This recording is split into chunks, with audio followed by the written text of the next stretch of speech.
what would be the output?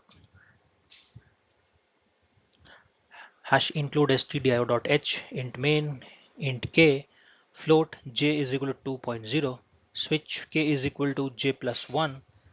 Within switch case 3, print trapped break, default print caught, bracket close, return 0, bracket close. इसका output है trapped. अब हम देखते हैं क्यों.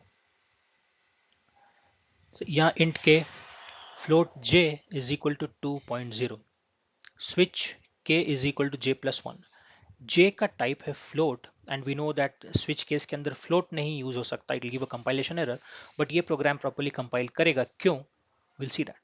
j is float and 2.0, so k is equal to j plus 1. So 2.0 plus 1, the result is 3.0 which is a float.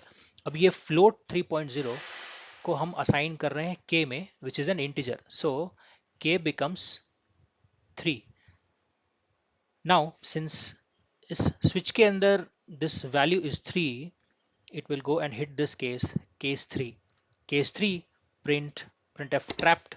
So this trapped gets printed here and then break.